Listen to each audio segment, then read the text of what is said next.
radiator shrouds.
Dirtier than we thought it was last night, so we're gonna wash it off. So before we do that, we're gonna put the seat back on so water doesn't get in it. We're gonna tape the exhaust port. We're gonna tape the exhaust port, and then we're gonna put a screw in the gas line.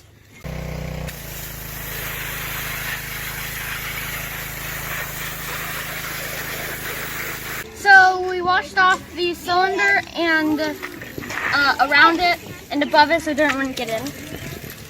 So now we have to let it dry in the sun so that water doesn't get in there. Now we take it off the gas tank, the shrouds, my seat, and the pipe. So yeah. So the next thing we're gonna do is take off the radiator. And what do you have to do? You just slide it out.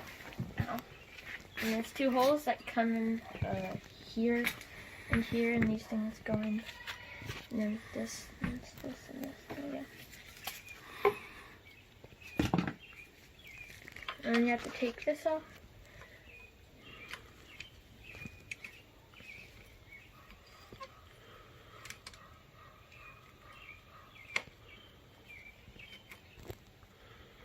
So when you get that one all the way out, let's take off the hoses.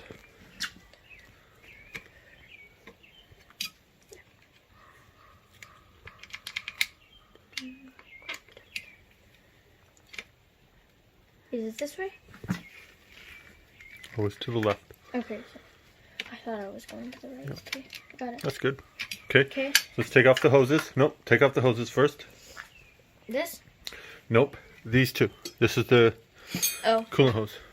That's what size is that? This is 6. So 6 what? 6 millimeter. So there's gonna be. Okay, right there. You don't take it. You don't take those all the way off. You just loosen them up. All right. You need to wiggle them to get them loose from. They tend to stick. So hoses tend to just stick. Loosen that up a little bit more. Okay, right there is good. Okay, so that's good. This one is good as well. So these also get the pliers. Pliers in where? I don't know, they were on the ground right there. These? Those will work. Okay. So you squeeze gently and twist. Up high, up around here, because this is where it's bound up. Over here. And then twist. Oh, twist. Let go. Okay, so that's not breaking free very easy.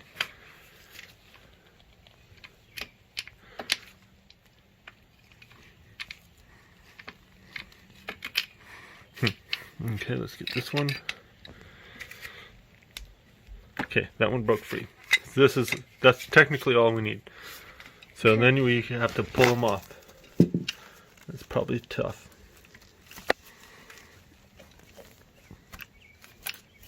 Okay. Take these off? You can catch them, leave them there if they stay. Okay, now take the other one out. Take the other screw off there. It's your 8 that is right here. This is my 6. So this one. Yep.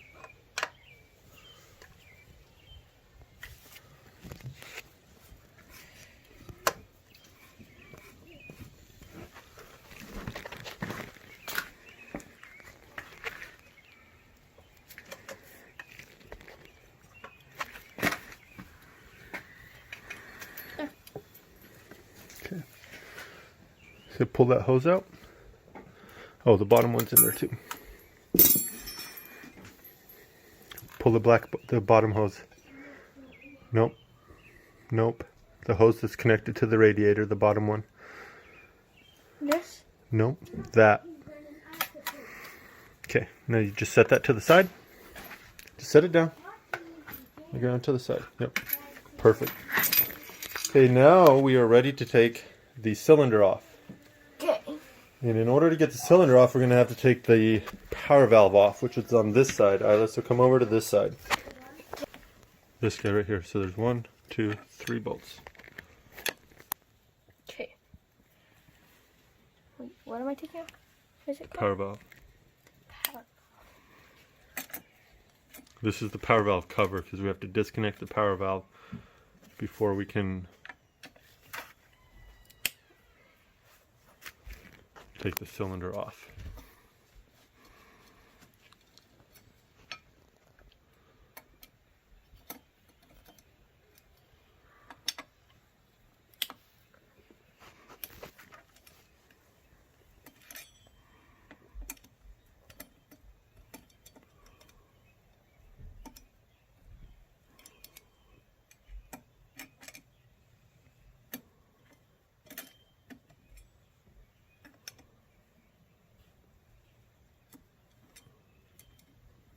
Okay, take the screws out. That one's not all the way down.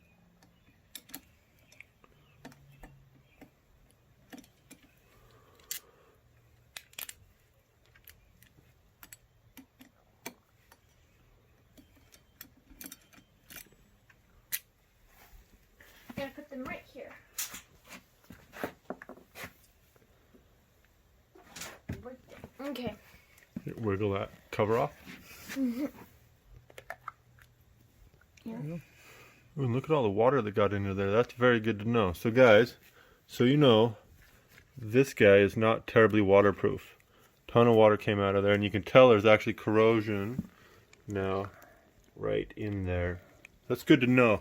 I'll put some silicone on that, or maybe even just, yeah, some silicone on there to help it seal a little bit. Take that and set that up there.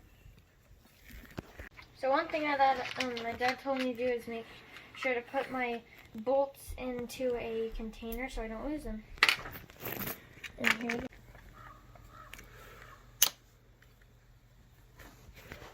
So this is the bolt that connects the power valve arm to the power valve itself. It looks like it's a keyed. So to disconnect it, you have to pry this little arm off with this thing.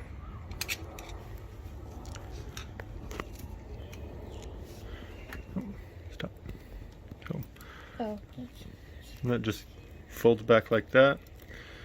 And the other thing that I would highly recommend is putting some lubrication in here, so that if your seal does fail, that it doesn't corrode the stuff inside as bad. So one last thing that we have to do is take the spark plug off. Oh, that's the thing. Yeah. So you probably don't need to take the spark plug off, but just to get extra clearance, and so you don't snap the spark plug. The spark plugs in this are this one I just paid 14 bucks for, and it's not something you want to do every time. Turn it the other way. Push. Yep. Okay.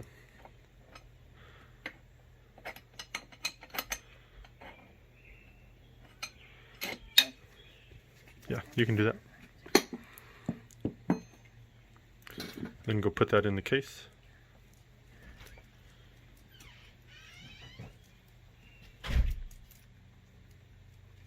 So, oh, wow, this, okay. Yeah, don't touch the bottom, it'll get you dirty. Okay. So now we have to take off the 4 nuts that hold the cylinder on. So you just go.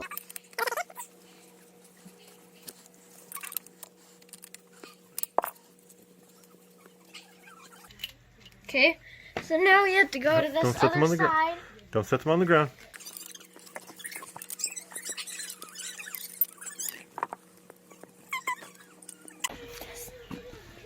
Struggle with it.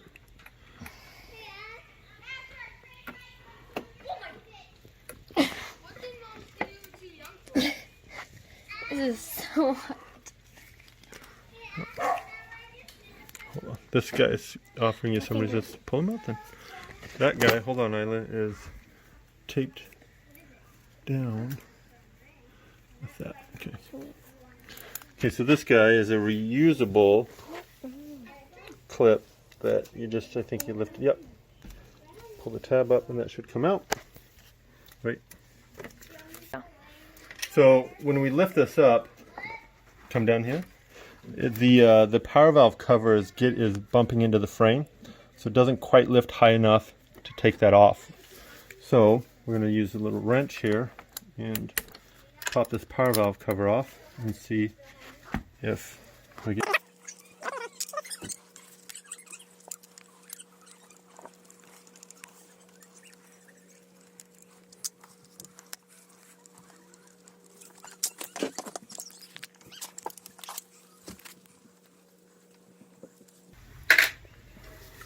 So just like before, there's a gasket on there, so it might be a little bit hard to come off, but that was pretty easy.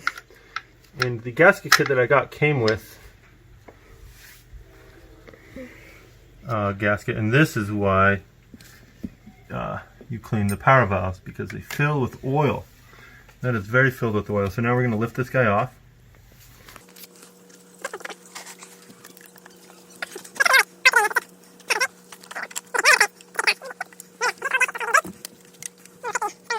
So I'm going to spray this with some brake cleaner. This is my favorite brake cleaner. It works well enough. I guess you can buy other brands of contact cleaner and whatnot. This brake cleaner is just a residue-less cleaner. Watch yourself out of the back up.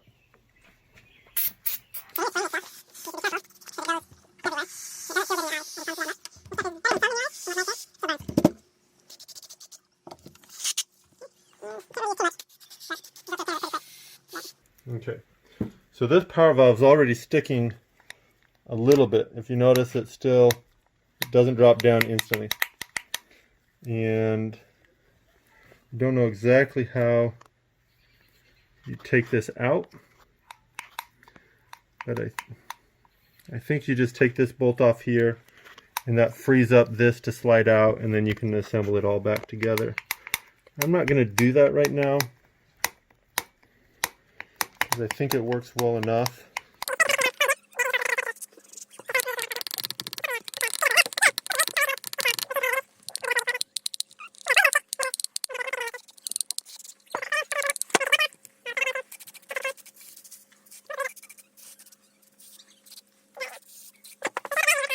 That's in the case. Let's come around here, Isla, and let's look at this guy. So the piston actually looks really great. Got some residue on there. It looks like actually there might be some blow-by already. So blow-by is where, oh, and it's super lubricated in here. Wow, no wonder why there's so much smoke. Blow-by is where you see, and it's most evident where the ring alignment pin is. Geez, I can't say that. Ring alignment pin in the piston here. Come around on this side of it.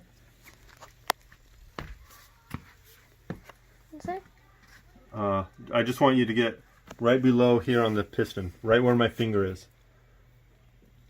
You can see a little discoloration right there, a little black or brown right there. And what that is that's the combustion gases going past the piston. And on this side, I can't see because of the glare. I think the same thing is happening. I'm going to wipe it down. And this is why you change these pistons, and that's why there's so much lube down there too. The piston, and if we look now, we can see some vertical scoring along the side of the piston here versus the horizontal ridging. You can see some lines right there as they show up on the camera. So this is why we change these pistons. Okay, so the first step we got to do is to get the piston off. We have to take out the circlip, and I prefer a hooked thing to do it because you have a better chance of retaining the circlip. Just hold it closer. And I put my thumb on here, or finger, so that it doesn't fling off. And pull it out, and there it is, it comes out. That's pretty easy. Now these are actually pretty hard to get back in. We don't need this, we got the other ones. And now if we push from the other side, there we go. And the piston is now successfully out. Okay. The other thing we're replacing is this guy right here. This is the wrist pin bearing. So we have in our hands right now, we have the piston, and this is not coming out again. So the piston, the wrist pin, the ring is on the piston, and the wrist pin bearing. The wrist pin bearing goes into the connecting rod that is attached to the crankshaft. And it goes up and down just fine. And so, there we go. Turn it off. Alright, so I got the new piston here. This is a Nomura Technologies Inc., which I actually haven't heard of before. This happened to be the cheapest one that I could find in stock somewhere. All of the Yamaha stock parts were out of stock. I guess the warehouse or the manufacturing facility or something is moving. I think they're moving out of California into somewhere else. This is the circlip bearing that we need to, or circlip that we need to not lose. This is the piston. This is the new wrist pin and the new bearing. And what I'm going to do, and what I always do, is you got to get a little bit of lubrication in this wrist pin bearing. And to do that, I have some Amsoil synthetic 10W60. This is their top end dirt bike oil. And you don't have to do this. When I was young and on a high schooler's budget, all I ever used for oil was the $1 a quart regular standard oil that I got at Walmart by the case. Okay, so this is oiled. Now we are ready to go put this into the bike. And there's a little arrow on the top of the piston that tells you which direction is forward. In this case, it's aligned properly. Get the ring in place. Now let's go ready. Let's go work. So the bearing is in place. That just goes right in super easily. I'm going to set the circlip on my pants, and I'll start the wrist pin. Oh, I need to get some oil on the wrist pin as well. So I've just got some excess on my fingers. I'm going to rub around. That works just fine.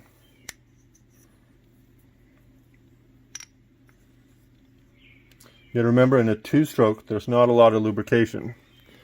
So you need to add it whenever you can, especially for the first startup. Okay, and that is not lined up. I guess it is. That's a little bit tight. So push that all the way to the edge of the thing, and I'm going to go to the other side, and this is where the struggle can sometimes be very real in trying to get the circlip in. Come around this side now, Anna.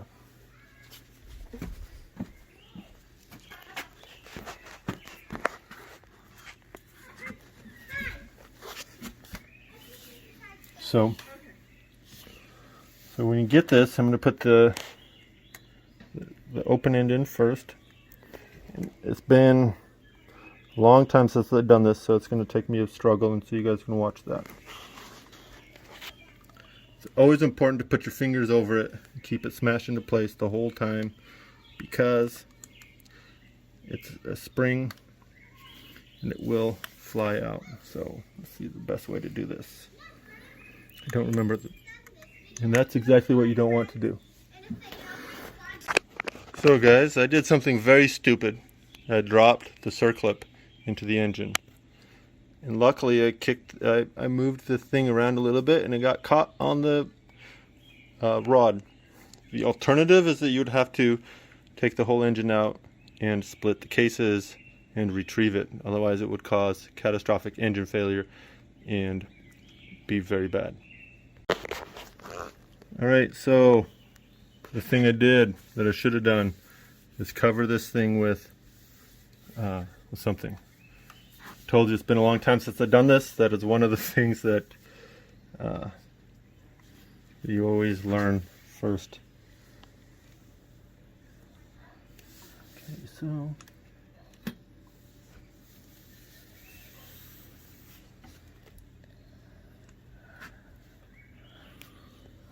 it's a little bit on,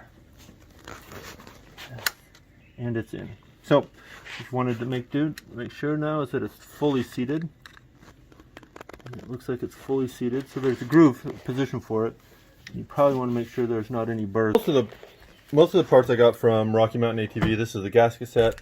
I got this gasket set because it's the cheapest. I got 3 of them. They're 13 or 14 bucks each. Again, I got this. I got the piston kit off of eBay because it was the cheapest. 35 bucks versus 70 for just the piston. This came with the piston, the ring, and the wrist pin for 35 bucks or so. This looks like a fairly complete gasket kit. Looks like it's got a pipe O-ring in there, and then the head O-rings, the cylinder gasket, power valve gasket for the front of it, and then the side of it. So it's a fairly complete kit. The other brands were $20-some each, and this was 13. So I'll be able to tell if it's good quality, if it leaks or whatnot. So I'll take that out. I got the where's the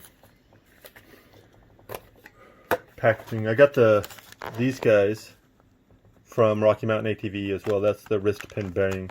They're something like $13 each or $8 each. They're fairly economical. Couldn't find a kit that was in stock that contained all of it. Just kind of sad about that.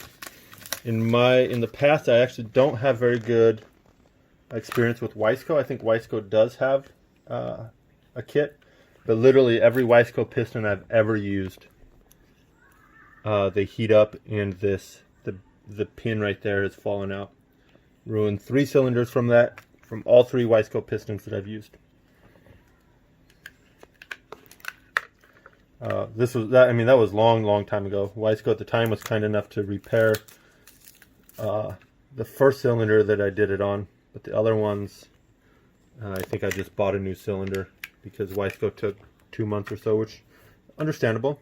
These apparently are metal, so they keep their shape, or aluminum on the side. So there's the gaskets. That was a lot of talking for just gaskets. I'm going to take my contact cleaner and clean the surface of the cases so that there's no debris around them, so we get a good seal. I'm just going to spray a little bit on there. Don't really want to get it into the case, but I'll wipe it off.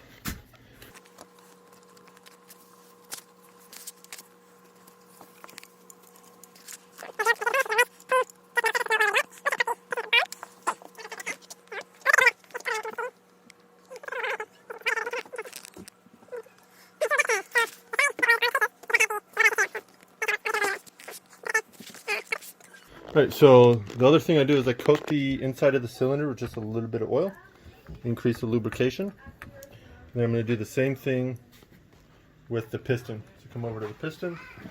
It doesn't have to be a lot. It will smoke a little bit afterwards, which is fine.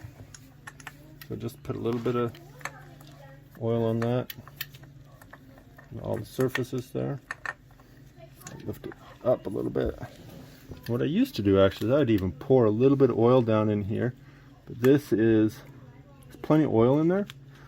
As the two-stroke, all of these things get lubricated from only the fuel. So especially when you're starting up, there's no lubrication anywhere. You do the same thing for a four-stroke motor when you assemble it as well. Oh, and I got some oil on the thing. I'm gonna have to spray that off again.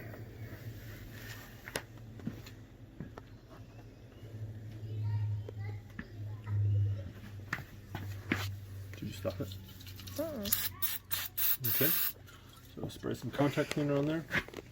Lift it up. And wipe it down.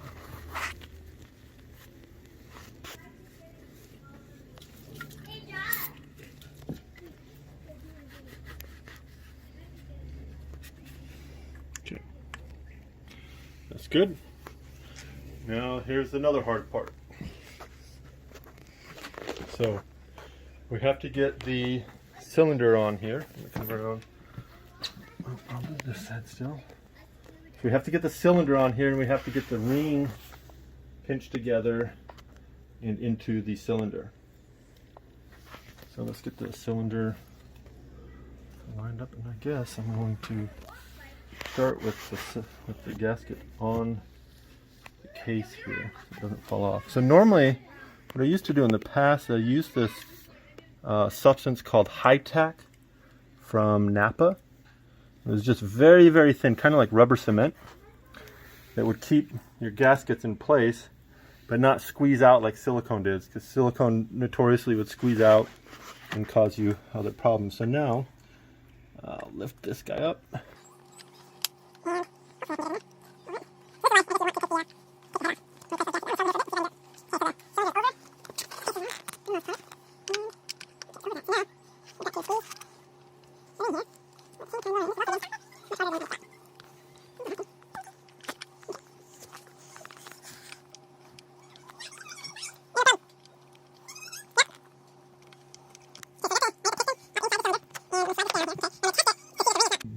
Binding in the cylinder by using the Kickstarter and gently turning the motor over.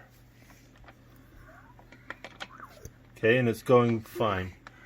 There's no binding, there's no scraping sound. You can hear everything working as intended. So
in.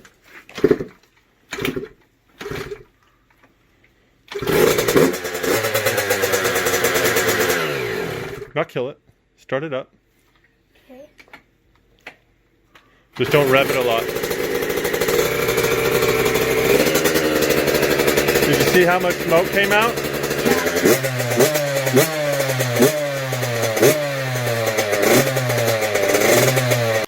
All right, so we got the first startup done, first warm up. Isla, how'd that feel? How'd it sound? Was it good? A butt massage. Gave her a butt massage. Awesome. Yeah. So that's the first warm up of it. The exhaust is just a little bit warm. Cylinder's warm. Coolant's warm. Not hot. Muffler's not warm. We didn't run it very long. So we'll just do that for one cycle, let it cool down, and we'll do it again, and then we'll call it good. I know the break-in periods are incredible. They say the piston lasts 10 hours and your break-in should be 4. If you don't believe that, otherwise you'd never be able to ride your bike. But everything seems to be going well. Didn't break yet. We got the circlip out of the case, which was amazing. Super lucky with that. What do you say, Isla? Yay. So that was my first time changing the top end of my bike. It was pretty great. Took overnight, but it was pretty fun doing it. Make sure to subscribe, hit that notification bell so you know when we make more videos. Make sure to like this video and comment down below if you think we should make more videos like it.